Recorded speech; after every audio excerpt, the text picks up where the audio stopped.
Assalamualaikum warahmatullahi wabarakatuh. Alhamdulillah wassalatu wassalamu ala rasulillah Sayyidina wa maulana Muhammad ibn Abdillah wa ala alihi wa ashabihi wa man walah. La hawla wa la quwwata illa billah, amma ba'dah. Teman-teman sekalian, kita kembali lagi di Zahratul Fatah Channel. Pada kesempatan kali ini saya akan membahas tentang bagaimana niat dan tujuan kita ketika hadir di majelis sholawat. Saya akan membaginya menjadi 3 poin besar, yang mana masing-masing poin tersebut nanti akan ada turunannya masing-masing. Pertama, kalau kita hadir di majelis sholawat, kita harus benar-benar berusaha untuk niat menjalankan perintah Allah. Jadi sholawat itu merupakan imtithalu awamirillah, melaksanakan beberapa dari perintah Allah. Sebagaimana Allah menegaskan di dalam Al-Quran, A'udzubillahi minasyaitonirrajim. Bismillahirrahmanirrahim. Innallaha wa malaikatahu yusholluna 'alan nabi ya ayyuhalladzina amanu shallu 'alaihi wa sallimu taslima. Di penghujung ayat ini Allah menegaskan, ya ayyuhalladzina amanu, hai orang-orang yang beriman, shallu 'alaihi wa sallimu taslima. Bacalah sholawat untuk Nabi Muhammad dan juga salam. Jadi sholawat dan salam. Redaksi di dalam Al-Quran ini menegaskan bahwa tentu bacaan sholawat yang afdol adalah bacaan sholawat yang di dalamnya mengandung sholawat dan juga salam sebagaimana perintah di dalam Al-Quran. Jadi teman-teman sekalian, kalau kita hadir di majelis sholawat, baik sholawat dalam skala kecil ataupun sholawat dalam skala besar majelis sholawat akbar, maka benar-benar kita harus berusaha untuk mencocokkan diri kita dengan ayat ini. Bahwa kita membaca sholawat itu bukan karena ingin rame-rame, bukan karena ingin seneng-seneng saja, bukan karena itu hobi, atau bukan karena apa, tapi kita harus berusaha pertama adalah ini melaksanakan perintahnya Allah subhanahu wa ta'ala. Jadi imtithalu awamirillah. Niat yang pertama atau poin penting pertama adalah bacaan sholawat sendiri itu merupakan perintah dari Allah subhanahu wa ta'ala. Yang kedua, kita hadir di majelis sholawat. Untuk membaca sholawat itu harus dilandasi dengan rasa cinta, rasa senang, rasa bahagia dengan kanjeng Nabi Muhammad Sallallahu Alaihi Wasallam. Teman-teman sekalian, ini adalah satu hal yang penting, bahwa sholawat itu adalah merupakan salah satu bentuk ungkapan cinta kepada kanjeng Nabi. Tentu orang akan bisa mewujudkan rasa cinta itu dengan berbagai macam cara, sesuai dengan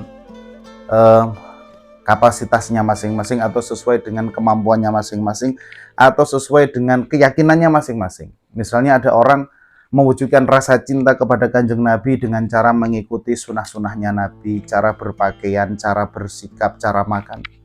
Ada orang mengaku mencintai kanjeng Nabi dengan cara mempelajari hadisnya Nabi, mempelajari ajarannya kanjeng Nabi. Ada orang mengaku cinta kanjeng Nabi dengan cara berusaha untuk membaca sirah nabawiyah, cerita-cerita, kisah-kisah tentang kanjeng Nabi. Nah, sholawat itu merupakan salah satu bagian penting wujud seseorang itu mencintai kanjeng Nabi Muhammad Sallallahu Alaihi Wasallam. Kenapa poin kedua ini merupakan satu hal yang penting bagi kita ketika kita hadir di majelis sholawat, ya.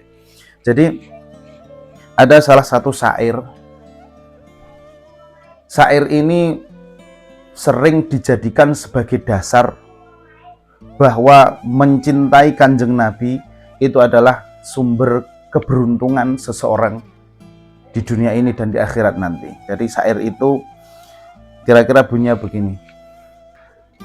Idza kana hadza kafiran jaa dhammuhu wa tabat yadahu fil jahimi mukhallada Ata annahu fi yaumil itsnaini daiman yukhaffafu anhu li sururi bi أحمد فما ظن بالعبد الذي طلع عمره بأحمد مسرورا ومات موحدا.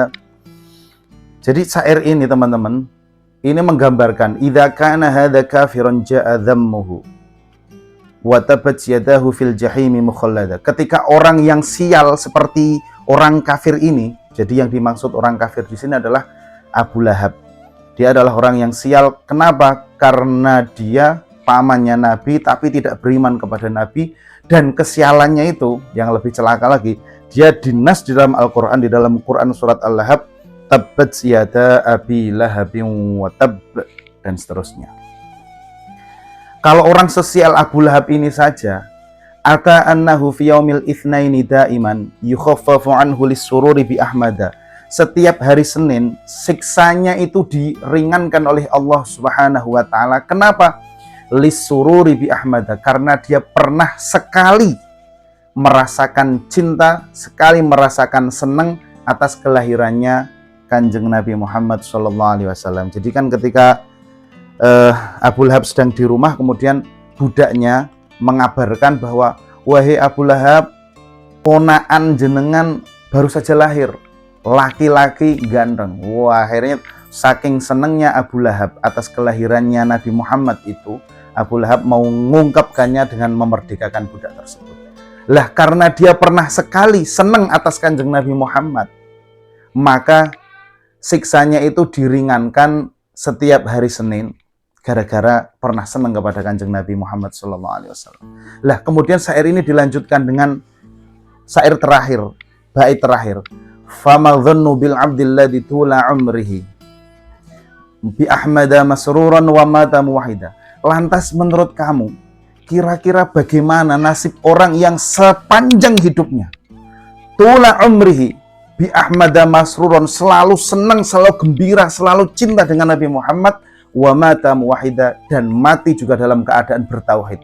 Itu tanda tanya, kira-kira piye nasib orang yang selama hidupnya senang dengan Kanjeng Nabi dan mati dalam keadaan bertauhid? Tentu nasibnya akan sangat jauh lebih beruntung daripada Abu Lahab. Abu Lahab yang sekali saja pernah senang dengan Kanjeng Nabi mendapatkan keringanan siksa, maka orang yang bertauhid dan hidupnya penuh dengan cinta kepada Kanjeng Nabi pasti akan mendapatkan keberuntungan yang besar di dunia ini dan di akhirat nanti. Jadi, teman-teman sekalian, poin penting yang kedua adalah ketika hadir di majelis sholawat, dimanapun atau sedang membaca sholawat, niatkan untuk mewujudkan rasa cinta, rasa senang kita kepada Kanjeng Nabi Muhammad Sallallahu Alaihi Wasallam. Kemudian kita lanjutkan yang ketiga. Ketika kita hadir di majelis sholawat, maka niat kita yang ketiga adalah mendapatkan keutamaan-keutamaan dan fadilah-fadilah dari bacaan sholawat itu sendiri. Saya akan membacakan beberapa keutamaan secara ringkas. Di antaranya pertama, bahwa orang yang membaca sholawat itu dia muwafaqatuhu subhanahu wa ta'ala fi sholati alaihi salatu wassalam. Orang yang membaca sholawat itu dia menyamakan frekuensinya dengan Allah Subhanahu wa taala, wa muwafaqatuhu malaikatahu fiha, dan juga menyamakan frekuensi dengan para malaikat, karena Allah dan malaikat, innallaha wa malaikatahu yusholluna 'alan nabi, karena Allah dan malaikat membaca sholawat kepada Kanjeng Nabi Muhammad sallallahu alaihi wasallam. Meskipun arti atau makna dari masing-masing sholawat itu berbeda, kita bahas pada kesempatan yang lain. Kemudian di antara fadilah sholawat yang lain, satu sholawat itu bisa menghasilkan 10 sholawat balasan dari Allah Subhanahu wa ta'ala, sebagaimana dawai Kanjeng Nabi, man shalla alayya sholatan wahidatan sallallahu alaihi biha 10 marrat atau kama qala. Kalau ada seseorang membaca sholawat, maka Allah akan mengganjar 10 kali lipat sholawat. Kemudian diangkat 10 derajat, yurfa'u lahu 10 derajat, yuktabu lahu 10 hasanat, ditulis 10 kebaikan, yumha anhu 10 sayiat, dihapus 10 kesalahan. Ditulis 10 kebaikan, diangkat 10 derajat, dan dihapus 10 kesalahan. Kemudian Di antara fadilah sholawat lagi adalah sholawat itu tusaidu du'a ila inda rabbil alamin. Dengan membaca sholawat, maka sholawat itu bisa mendorong doa-doa bisa segera sampai ke hadirat Allah Subhanahu wa Ta'ala untuk segera diijabah. Semakin banyak sholawat, maka doa kita akan semakin cepat diijabah oleh Allah Subhanahu wa Ta'ala. Terus fadilah sholawat yang lain, annaha sababun liqurbil abdi minhu sallallahu alaihi wasallam yaumal qiyamah. Sholawat itu menjadi sebab seseorang akan dekat dengan kanjeng Nabi pada hari kiamat. Sebagaimana dawai kanjeng Nabi, orang yang paling dekat dengan kanjeng Nabi di hari kiamat adalah aktsaruhum alayya sholatan, orang yang paling banyak membaca sholawat kepadaku. Kemudian annaha sababun liqada'il hawaiji. Sholawat itu menjadi sebab terkabulnya hajat. Sebagaimana tadi, doa juga akan semakin cepat diijabah ketika banyak dibacakan sholawat. Kemudian annaha sababun litibil majlisi. Sholawat itu bisa menjadi parfum, bisa menjadi pengharum bagi suatu majelis. Satu majelis perkumpulan kok dibacakan sholawat, maka secara rohani majelis itu akan harum. Kemudian sholawat itu sababun liraddin Nabi sallallahu alaihi wasallam alal musalli wal musallimi alaihi. Orang membaca sholawat, assalatu wassalamu alaika ya habibi ya Rasulullah, sholawat salamku untukmu wahai kanjeng Nabi Muhammad sallallahu alaihi wasallam, maka saat itu juga kanjeng Nabi itu akan langsung membalas sholawat orang yang membaca kepada kanjeng Nabi. Bahkan pada keterangan yang lain, li'ardismil musalli alaihi, nama orang yang bersolawat itu akan dihaturkan kepada kanjeng Nabi, wahai kanjeng Nabi, ini fulan bin fulan membaca solawat untukmu. Kanjeng Nabi akan segera menjawab, solawatku juga untuk fulan bin fulan. Jadi semakin dekat ikatan rohani antara orang yang membaca solawat dengan orang yang disolawati, yaitu kanjeng Nabi Muhammad sallallahu alaihi wasallam. Dan masih banyak lagi, mungkin kita akan bahas di kesempatan yang lain. Poin pentingnya adalah teman-teman, tentu kita tidak bisa sesempurna mungkin dalam membaca sholawat sebagaimana ulama-ulama, sebagaimana kiai-kiai kita. Tetapi setidaknya kita harus belajar bahwa bacaan sholawat kita itu setidaknya untuk 3 hal penting itu. Yang pertama adalah bahwa sholawat itu merupakan bentuk imtithalu awamirillah, melaksanakan perintah-perintah Allah. Jadi karena ini perintah Allah berarti ibadah. Karena itu niat berangkat sholawat berarti niat, poin pertama adalah ibadah. Yang kedua adalah berusaha untuk mewujudkan rasa cinta, rasa senang, rasa bahagia dengan kanjeng Nabi Muhammad SAW.